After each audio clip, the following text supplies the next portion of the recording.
Hola a todos. Hoy es miércoles, 5 de agosto de 2026, y está aquí con nosotros nuestro querido amigo, nuestro hermano Laith Marouf, desde Beirut. Bienvenido de nuevo, Laith. Muchas gracias por invitarme, Nima. Permítame empezar por el ataque israelí en el sur del Líbano, en una zona, no sé si es una localidad, una ciudad o un pueblo, Al-Mansuri, en el sur del Líbano. Atacaron, ya sabe, casas, bombardearon algunas zonas en las inmediaciones, en esa parte del sur del Líbano. Ayer tuvimos conversaciones en Roma entre el gobierno libanés e Israel, y cada vez que salen y hablan, dicen que es positivo, que se está avanzando. Pero al mismo tiempo, vemos a Israel bombardeando el sur del Líbano. Ayer y anteayer también tuvimos los ataques contra la montaña de la fortaleza de Ali Taher, en el sur del Líbano. ¿Cuál es la situación, Laith, con estos ataques continuados? What is the situation, Laith, with ongoing Israeli attacks in the southern part of Lebanon? Ataques israelíes en la parte sur del Líbano. Bueno, esta zona, Al-Mansuri, es un pueblo, y ya sabe, está entre Sur o Tiro, la ciudad histórica. Y recuerdo este nombre Sur, porque aquí en Occidente la llaman Tiro. Because they call it Tyre in the west. Porque en persa lo llaman sur. Sí, esa es la diferencia. Sí, así que aquí están Sur y Al-Naqra, en la frontera con Palestina. Esto está en la costa del Líbano, en los últimos 15 kilómetros antes de la frontera con Palestina. Quizá los espectadores recuerden que allí hubo enormes batallas, justo en el pueblo al norte de ese punto, en Al-Kulaili, donde estaban desplegados los israelíes. Se retiraron después de ser bombardeados por Hezbollah durante la guerra. Así que esto indica lo débiles que son incluso las actuales ocupaciones que mantienen en zonas del sur del Líbano. Y creo que, cuando hablamos de estas negociaciones que están teniendo lugar y de por qué los israelíes harían esto ahora, es obviamente por el discurso de ayer del jeque Naim al-Qassim, secretario general de Hezbollah, en la conmemoración de de Arba'in. Ashura on the Arba'in commemoration, and it was yesterday also the commemoration of. Y ayer también se conmemoró la explosión del puerto de Beirut. Y este discurso del jeque Naim Qassim iba dirigido a estas negociaciones. Habló del presidente y del primer ministro y de cómo lo que están haciendo no va en interés del pueblo libanés. Y ofreció, obviamente, coordinar la postura, entablar conversaciones entre Hezbollah y el gobierno, porque hasta ahora el gobierno no ha hablado directamente con Hezbollah sobre estas negociaciones. Y creo que básicamente lo que vemos es a los israelíes intentando reforzar la posición de Aoun, el presidente, y del primer ministro Salam, frente a la postura actual de Hezbollah y del jeque Naim Qassim.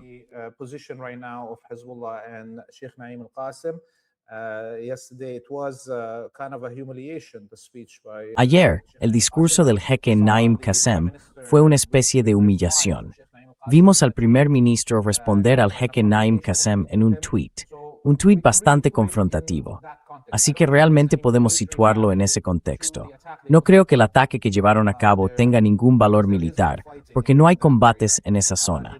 Es solo un mensaje para Hezbollah y para la población del sur del Líbano, que los israelíes serán los policías en nombre de Joseph Aoun y Nawaf Salam.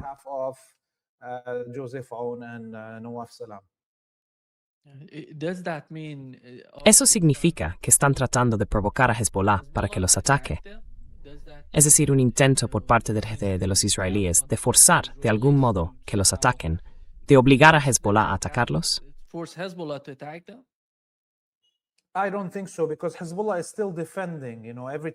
No lo creo, porque Hezbollah sigue defendiendo. Cada vez que las tropas israelíes se mueven, son atacadas. Y los israelíes han perdido a varios soldados en las 2 últimas semanas. Incluso a algunos los captamos con nuestras propias cámaras, heridos, siendo evacuados en camillas. Así que Hezbollah no va a dejarse provocar para entrar en una lucha que no quiere librar, especialmente ahora, cuando Hezbollah está observando el contexto regional más amplio de esta guerra. Es una sola zona de combate, desde el Líbano hasta Irán y Yemen. Y lo que le interesa a Hezbollah es intentar impedir que el gobierno suscriba alguna rendición que obligue, por supuesto, a Hezbollah y a las fuerzas patrióticas del Líbano a enfrentarse al presidente y al primer ministro. Así que este ataque ni siquiera busca provocar a Hezbollah. Es simplemente una amenaza para la población del sur del Líbano. Una amenaza para Hezbollah, para decirles que básicamente el ejército israelí defenderá desde el régimen de Vichy, de Nawaf Salam y Joseph Aoun. regime of Nawaf Salam and Joseph Aoun. We had a statement on the part of Hezbollah that Tuvimos una declaración por parte de Hezbollah en la que decían que están dispuestos, si llega el momento adecuado, a hablar también con el gobierno de Siria. No tienen, porque todo gira en torno a la región, y ven el panorama general de la región y lo que sea que puedan hacer para mejorar la situación. ¿Qué es eso, Laith? ¿Y cuál es la opinión de Hezbollah sobre, ya sabes, al-Jolani y su gente en Siria? Al-Jolani and his people in Syria? Well, people in Lebanon are. Bueno, como saben, la gente en el Líbano está, por supuesto, preocupada por este posible ataque de HTS, las milicias de Al-Kulani. Hezbollah en sí no tiene miedo ni está preocupado porque ya saben, en gran medida estas amenazas utilizan a HTS como un espantajo para asustar a la población del Líbano, quizá a las clases altas del Líbano, y dar así impulso a las negociaciones del gobierno con los israelíes. Pero creo que esta declaración del jeque Naim al-Qassim no indica que vaya a haber negociaciones ni que vayan a hablar entre ellos. Or that they will be speaking to each other. It's just a message to the population of Lebanon. Es simplemente un mensaje a la población del Líbano, que Hezbollah está dispuesto a mantener estas conversaciones con el régimen de Jolani para aliviar en cierta medida la preocupación de la gente de que de algún modo Hezbollah esté interesado en una confrontación.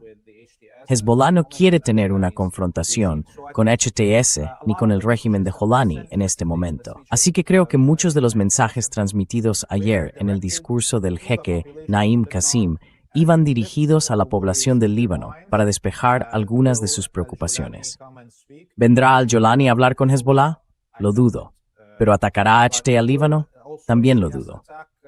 Así que tenemos que situar todo esto en este contexto. Vemos la propaganda que sale del campo imperialista y sionista. The propaganda coming out from the imperialist and the Zionist camp, much of it is full of, just bluster. Gran parte de eso no es más que bravuconería, incluso esas amenazas de atacar Irán. Sabemos que no va a ocurrir. Cada pocos días, Trump amenaza con atacar Irán, y el gobierno iraní y el ejército iraní saben que la situación militar de los estadounidenses en la región no les permite llevar a cabo un ataque así. Pero seguimos viendo, por ejemplo, al gobierno iraní diciendo, bueno, seguimos abiertos a las negociaciones. Eso, de nuevo, busca aliviar parte de la preocupación de la población iraní. Así que está en el mismo contexto. Esto es lo que está ocurriendo aquí con el discurso del jeque Naim Qasem. Y por supuesto, la población del Líbano está hoy menos preocupada por esas palabras del jeque Naim Qasem. Because of those words coming out from Sheikh Naim al-Qassim. Laith, we had multiple comments from Israeli. Tuvimos múltiples declaraciones de funcionarios israelíes, gatos israelíes. Tuvimos a Smotrich hablando de cómo destruyeron todo en la parte sur del Líbano. Dijeron, no destruimos, lo arrasamos todo. La razón por la que lo expresó así es que no quieren que la gente vuelva a sus hogares, a sus casas.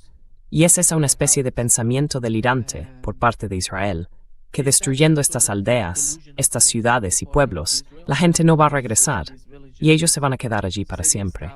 ¿Cuál es la percepción entre la población del Líbano y en Hezbollah? What is the understanding on the part of the people in Lebanon and part of Hezbollah? The history in Lebanon, in Syria, La historia del Líbano, de Siria, de Palestina, es que estas aldeas y ciudades han sido destruidas muchas veces. Desde las cruzadas, los cruzados arrasaron muchas de estas ciudades. La Segunda Guerra Mundial y la Primera Guerra Mundial arrasaron muchas de ellas. La ocupación israelí del sur del Líbano ya había destruido estas ciudades varias veces antes, y cada vez se reconstruyeron. Nuestro pueblo, aquí en la región, se ha negado a permitir que nuestras patrias históricas desaparezcan del mapa. Por muchas veces que los colonos, los colonizadores europeos, desde los tiempos de las cruzadas hasta hoy, hayan hecho esto, nos hemos reconstruido. So that they, did this, we rebuilt. By the way, even Alexander the Great or Por cierto, incluso Alejandro Magno o Alejandro de Macedonia arrasó Tiro y Sidón, ya sabe. Después de él, los romanos hicieron lo mismo. Así que estos actos desesperados de una colonia agonizante no van a cambiar el curso de la historia.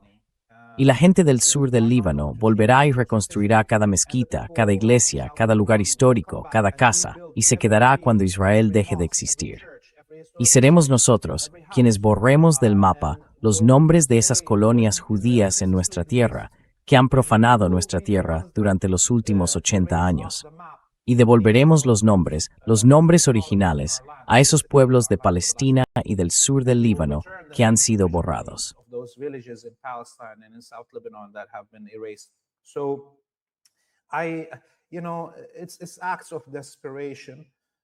Son actos de desesperación.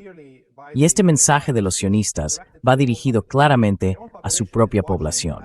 Su propia población está viendo cómo el imperio que respalda a su colonia se retira.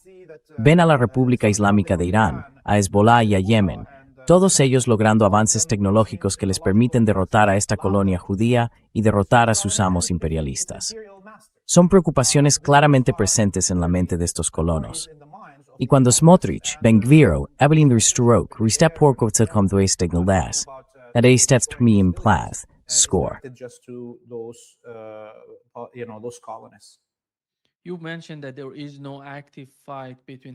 Ha mencionado que no hay una lucha activa entre Hezbollah e Israel. Con ese tipo de ataques, ya sabe, bombardeos enormes en la parte sur. Ayer vi salir una de las imágenes. Según su interpretación, eso está relacionado con la situación en Israel. Sabemos que están luchando. Benjamin Netanyahu está luchando en Israel. Quiere mantenerse en su cargo en Israel.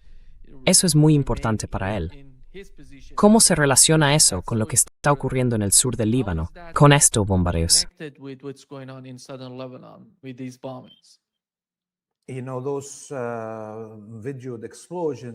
Esas explosiones que se ven en vídeo son principalmente los israelíes entrando y colocando enormes cantidades de nitrato de amonio en algunas cuevas o en algunos túneles bajo las aldeas y haciéndolos explotar con esas enormes cantidades de nitrato de amonio.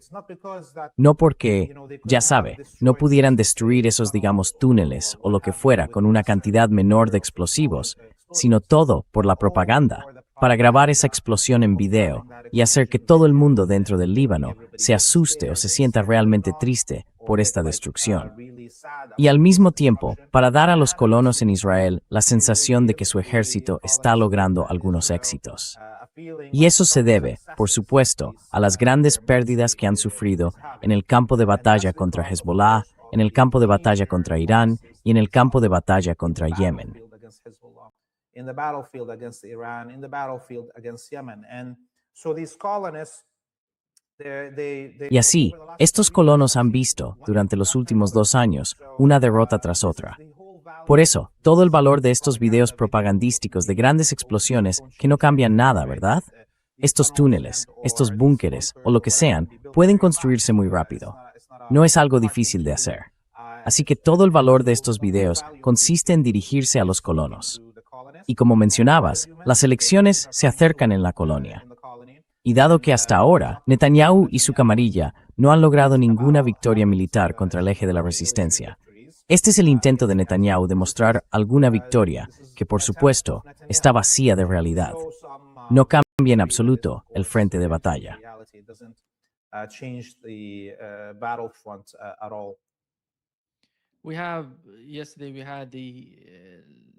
Ayer fue el Arbaín, el día 40 después del martirio del Imam Hussein, tanto en Irán como en Irak. Y ahora volvemos a esto. Hoy hemos sabido que Yemen está atacando petroleros saudíes en Bab el-Mandeb, en el Mar Rojo, a los que intentan pasar por Bab el-Mandeb. Y el otro punto sería el caso de Irak. Laith, al principio dijeron que atacaron Irak porque pensaban que el ataque con drones procedía de Irak y que había alcanzado algunos objetivos en Arabia Saudí, instalaciones petroleras en Arabia Saudí. Después, no fuimos nosotros. it was the United States attacking them. Fue Estados Unidos quien los atacó. Y espera que ocurra algo con Arabia Saudí en los próximos días. Quizá un nuevo ataque desde Irak, en respuesta a lo que ha sucedido. No se trataba solo de las instalaciones. Se trata del asesinato de miembros de las fuerzas iraquíes y de las fuerzas de movilización popular, que forman parte del ejército iraquí, junto con 5 instructores iraníes que estaban allí ayudando a las fuerzas iraquíes. ¿Cómo espera que se desarrolle esto? ¿Qué podría ocurrir en ese frente entre Irak y Arabia Saudí? I think it is 100% Creo que está asegurado al 100% que la resistencia en Irak tomará represalias por estos ataques saudíes y estadounidenses. Simplemente tenían que esperar a que los millones de peregrinos que están en Irak se dispersaran y regresaran a sus casas antes de hacerlo.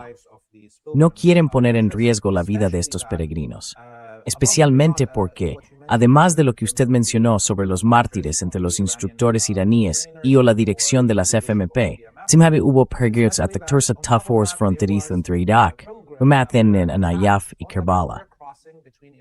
Y hubo un ataque de peregrinos en Kerbala. And there was an attack on pilgrims in Karbala. So those were war crimes. Así que aquello fueron crímenes de guerra. Todo lo que están haciendo los estadounidenses, los saudíes y toda la alianza imperialista y sionista son crímenes de guerra. Pero estos fueron, ya saben, ataques odiosos dirigidos contra civiles que acudían a una ceremonia religiosa. Así que este es uno de los tipos de ataque más viles que se pueden llevar a cabo. Y trajo a la memoria del pueblo iraquí la historia de cómo la familia Saud y el culto wahhabí, desde principios del siglo XIX, no dejaron de realizar incursiones y ataques de bandidaje contra los lugares sagrados de Nayaf y Kerbala, atacando a los peregrinos de entonces y saqueando el oro y las ofrendas del interior de los santuarios. The gold and the gifts inside the shrines. This is, by the way, how the Saud family and the Wahhab cult Por cierto, made money. así es como la familia Saud y el culto wahhabí ganaban dinero antes de que se descubrieran el petróleo y el gas en la década de 1940. Así que, desde principios del siglo XIX hasta la década de 1940, la principal fuente de ingresos del culto Saud y wahhabí eran los ataques contra los lugares sagrados de Irak, y el bandidaje y las emboscadas en los caminos contra los peregrinos que iban a Nayaf y Kerbala. Así que estos ataques contra los peregrinos y contra Kerbala ahora han traído de vuelta aquellos recuerdos. Y el régimen saudí tiene una deuda que pagar. Y creo que esta es una oportunidad para el eje de la resistencia en Irak y para sus miembros allí de vengarse, no solo por este ataque actual, sino remontándose hasta principios del siglo XIX.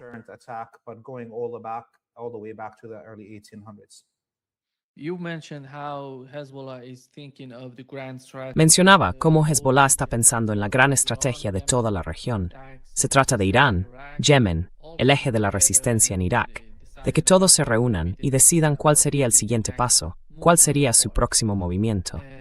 Y, por lo que se ve, parece que los iraníes están pensando en un MOU más. Es decir, han mencionado en la primera cláusula, en el primer párrafo del MOU, el Líbano. El Líbano fue mencionado 3 veces, y en todos los frentes lo incluyeron en la primera cláusula. Pero no mencionaron Yemen, no mencionaron Palestina. ¿Cree que eso va a cambiar en las conversaciones en curso entre las dos partes? Porque parece que, por parte de los iraníes, sin Yemen y sin Palestina, no habría acuerdo entre Irán y Estados Unidos.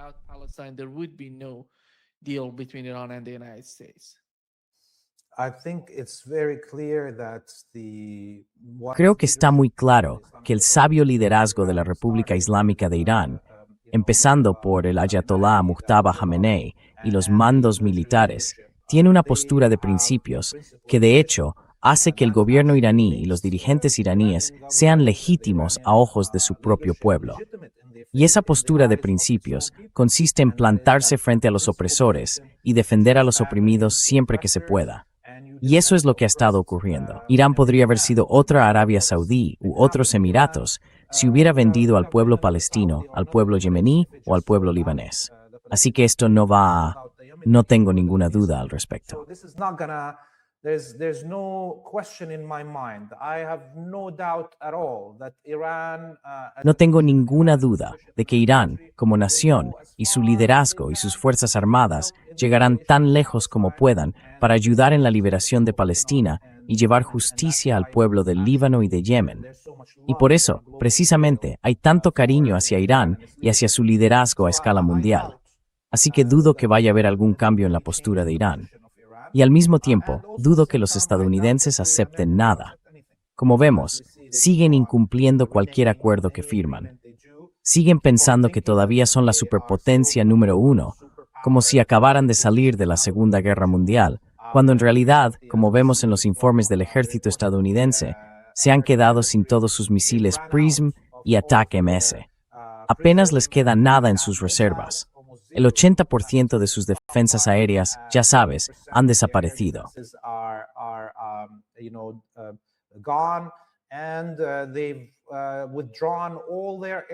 Y han retirado toda su fuerza aérea de toda Asia Occidental. Acabamos de recibir confirmación en las últimas 24 horas de que toda la fuerza aérea estadounidense ha abandonado Asia Occidental. Así que Estados Unidos no tiene forma de seguir haciendo la guerra a Irán, salvo mediante estos bombarderos de largo alcance. Y esa no es una forma sostenible de librar una guerra. Así que creo que en los próximos 5 o 7 días veremos reabrirse los frentes, pero será Irak quien tome la iniciativa. Como mencionamos antes, Irak va a tratar de vengar los ataques contra su territorio. Y luego habrá que ver qué hace Yemen y qué harán los vasallos del Golfo y los vasallos árabes, porque no creo que Estados Unidos vaya siquiera a acudir en ayuda de los saudíes cuando los iraquíes tomen represalias.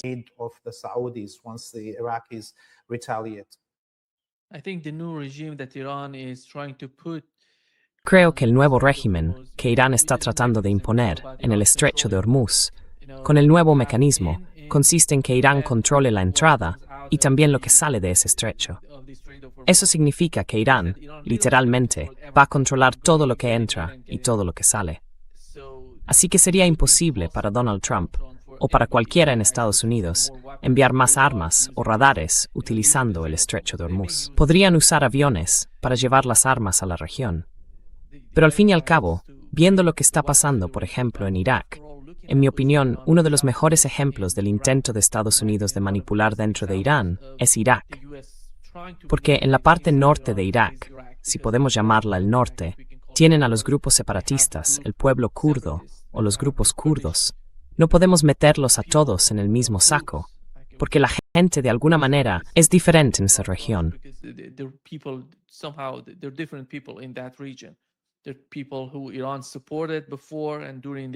La gente a la que Irán apoyó antes y durante el ISIS, y la gente que está en contra de Irán. Y tenemos que tener en cuenta ese tipo de diferencia en esa región. Pero, al fin y al cabo, parece que Estados Unidos está llegando al punto de tener que retirar su sistema de defensa aérea de Irak. Creo que esto es enorme para Irak. Es algo nuevo. ¿Y cómo se va a percibir esto en el Golfo Pérsico, en los países del CSG? Porque, tarde o temprano, van a percibir que las bases estadounidenses no les ayudaron durante la guerra y que no les van a ayudar en la situación actual. Hoy o mañana, por decirlo así. Pero ¿cuál es su interpretación de las políticas de los países del CSG con el paso del tiempo y con el nuevo régimen en el estrecho de Hormuz, si Irán finalmente llega al punto de controlar el estrecho de Hormuz?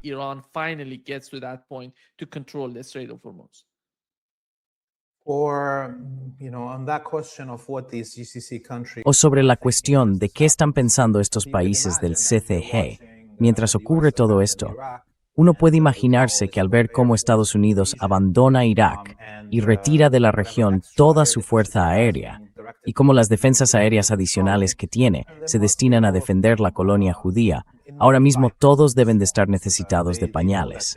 Saben que su amo se está yendo, y que por mucho dinero que le arrojen, en realidad no tiene sistemas de defensa aérea que enviarles, da igual cuánto dinero le manden.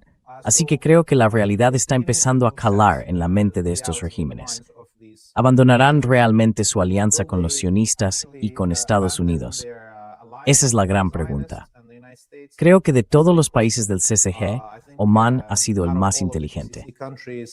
Oman has been the smartest. It is not 100% on the, on the side of the. No está al 100% del lado del eje de la resistencia, pero al menos mantiene una puerta abierta y una salida mientras se desmorona la alianza con Estados Unidos. Los otros regímenes, en concreto las ciudades-estado, como los Emiratos Árabes Unidos, Kuwait y Bahrein, saben que su existencia no puede continuar si no tienen un patrocinador extranjero. No como Omán.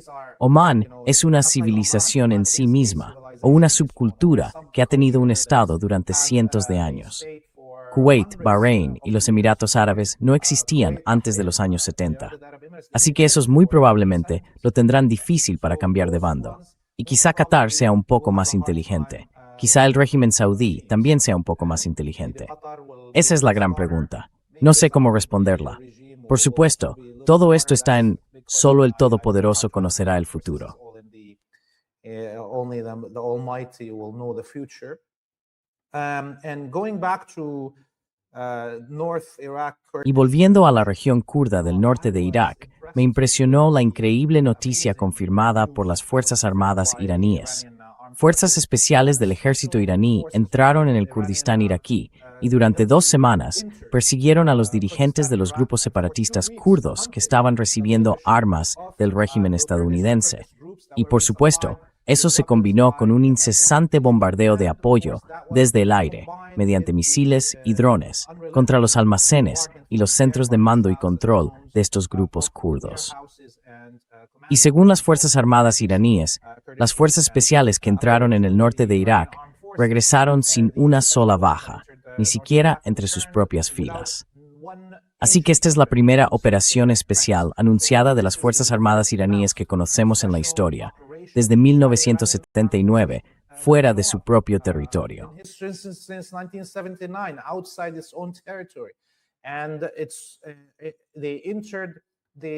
Y se adentraron en un avispero, ya sabe, donde el Mossad israelí opera sobre el terreno en el norte de Irak, en la región del Kurdistán, donde está la inteligencia turca, donde está la inteligencia saudí, y tuvieron mucho éxito. Así que creo que el mero hecho de que Irán anunciara estas operaciones debe de estar aterrorizando a los regímenes del CCG. Porque si Irán puede entrar en estas regiones montañosas de Irak y cazar a esos dirigentes, puede hacer lo mismo en las llanuras de Kuwait, en la diminuta isla de Bahrein o en los Emiratos Árabes Unidos. Así que creo que el anuncio de estas operaciones especiales no era solo para presumir de su éxito, sino para enviar un mensaje a cualquiera de esos regímenes del CCG. ¿Sabéis qué? No necesitamos librar una guerra total contra vosotros. Podemos enviar simplemente a un equipo especial y eliminarán a vuestra cúpula dirigente.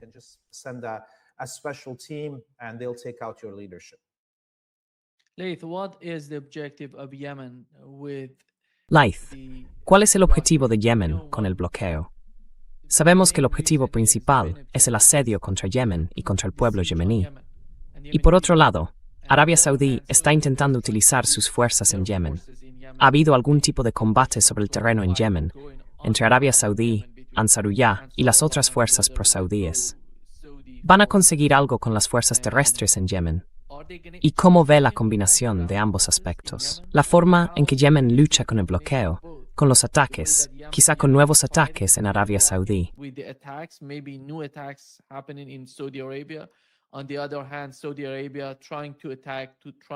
Por otro lado, Arabia Saudí intenta atacar, intenta de algún modo influir en Yemen y en Ansarullah desde dentro.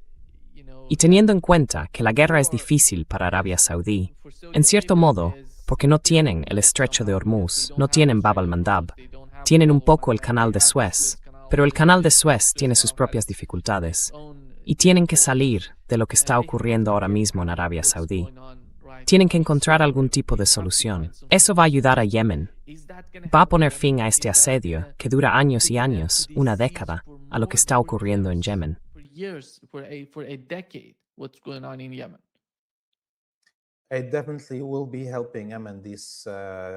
Sin duda, estas acciones ayudarán a Yemen. Mire, mucha gente, cuando observa el Consejo de Cooperación del Golfo, no se da cuenta de que las cosas no son tan armoniosas como lo eran, digamos, hace 30 años. Desde el inicio de la Primera Guerra contra Irak, en 1991, el régimen saudí ha gastado mucho dinero en mantener allí a las tropas estadounidenses. Trump les ha sacado dinero en múltiples ocasiones. Y el nivel de vida en Arabia Saudí, que es el miembro más polo del Consejo de Cooperación durante el Golfo, tiene, creo, 33 millones.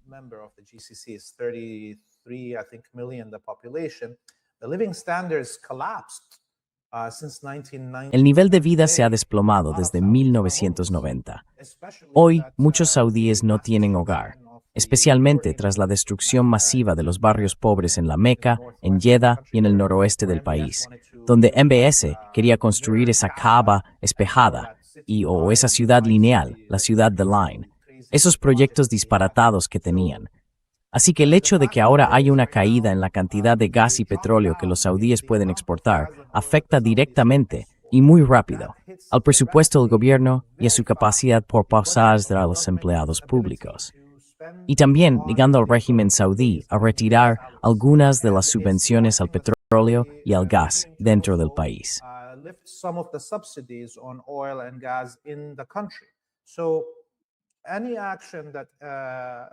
Así que cualquier medida que tome Yemen que afecte a la exportación de petróleo y gas tendrá un efecto directo, muy rápido, sobre el nivel de vida de los saudíes.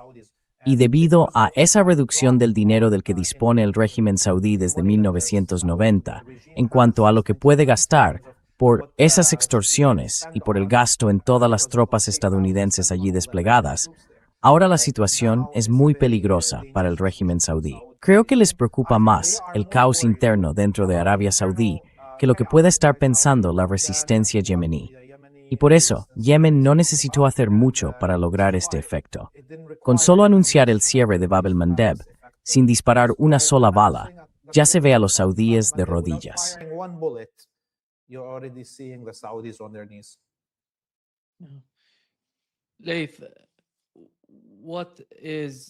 Laith, ¿cuál es el entendimiento respecto a la frontera con Siria?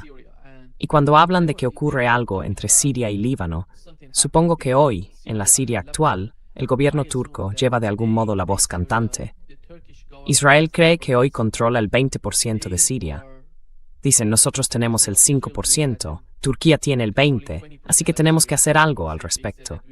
Así que hay una especie de pugna interna, diría yo, entre Israel y Turquía. ¿Cómo va a influir eso en Líbano? ¿Y cómo será a largo plazo?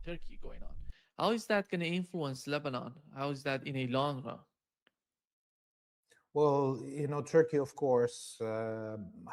Bueno, Turquía, por supuesto, tiene sus sueños de poder expandirse incluso hasta Trípoli, en el norte de Irak. Yo diría que son delirios, pero eso no significa que no estén trabajando para hacer realidad lo que quieren lograr. Por supuesto, en ese camino están las bases rusas de la costa. Así que quizá Rusia cambie de opinión en algún momento, especialmente a medida que se desarrolla la batalla en Ucrania y sobre todo cuando el eje de la resistencia vuelva a salir victorioso, como está ocurriendo ahora en Asia Occidental. Así que el futuro es muy difícil de predecir, pero ambos regímenes, el de Erdogan y el de Netanyahu, tienen sueños y esperanzas expansionistas.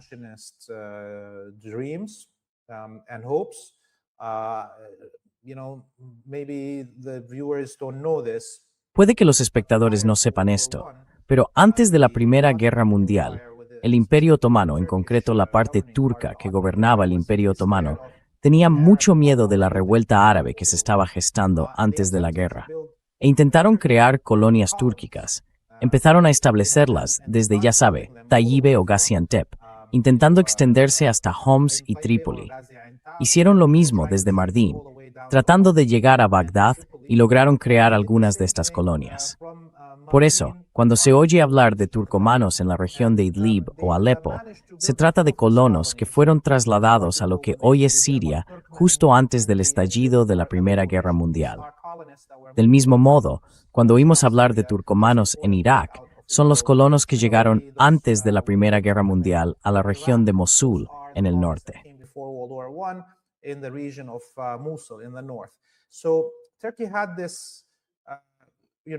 Así que Turquía tenía la esperanza de poder mantener las principales ciudades del Levante, incluso si había una revuelta árabe. Y ahora, 110 años después, 120 años después, están intentando volver a aquello. Si miramos el norte de Siria, ya no solo vemos, en el norte de Irak, decenas de bases militares turcas. Creo que hay 44 bases turcas. Y en el norte de Siria, la cifra también se está acercando demasiado a esa.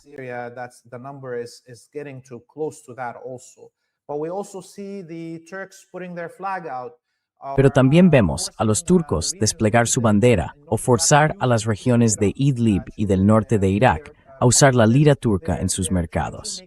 Así que están tratando de crear hechos sobre el terreno para que incluso si hay un gobierno realmente soberano en Damasco o Bagdad, si quieren recuperar esos territorios, ciudades y pueblos, tengan que librar una batalla directa contra el gobierno turco y el ejército turco. ¿Va a ocurrir? Creo que tarde o temprano tendrá que haber una confrontación entre los pueblos iraquí y sirio y la ocupación turca.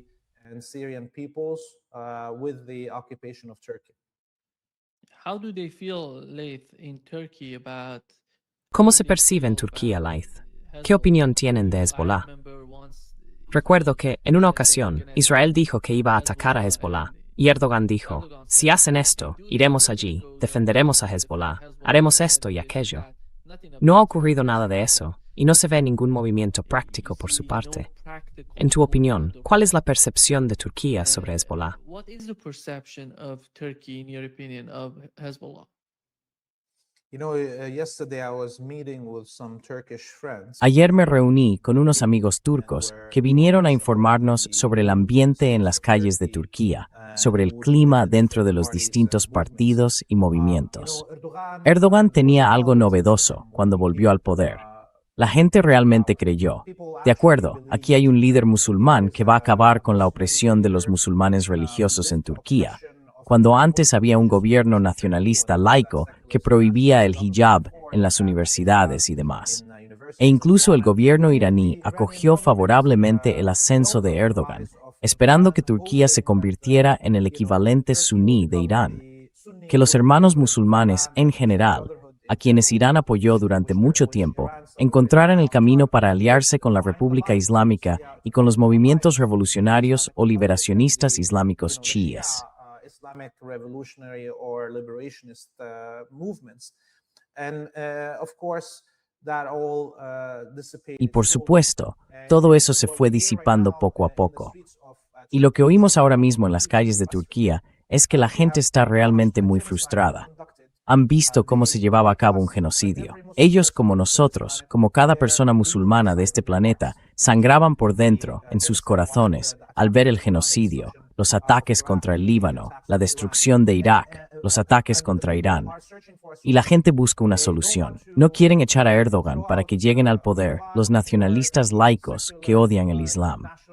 Por eso hemos visto, en los 2 últimos ciclos electorales en Turquía, intentos de que surja un nuevo movimiento político que no sea la clase de Erdogan. Y por desgracia, Erdogan ha sido muy despiadado al encarcelar y atacar a todos sus oponentes políticos.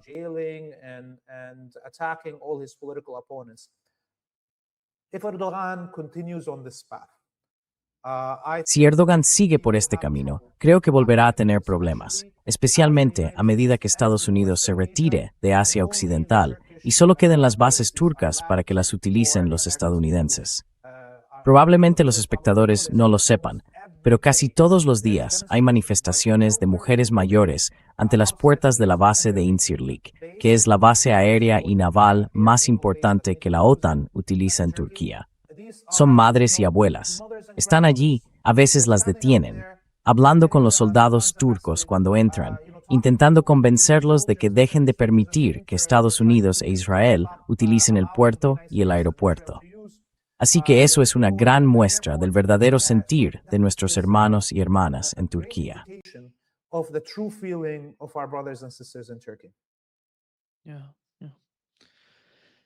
Sí, sí. Muchísimas gracias, Laith, por estar hoy con nosotros. Entren en freepalestine.video. Justo debajo del nombre de Laith pueden encontrarlo, freepalestine.video. Sigan a Laith, ayúdenle y apóyenle. Está haciendo un trabajo extraordinario en Beirut, informando sobre lo que ocurre con los actos de resistencia y sobre lo que está pasando en el sur del Líbano y en todo el territorio libanés. Muchísimas gracias, Laith, por estar hoy con nosotros. Ha sido un gran placer, como siempre. Nos vemos la semana que viene. Thank you Muchísimas gracias, so Nima. much. Nos vemos la semana que viene, Abibi. Nos vemos la semana que viene.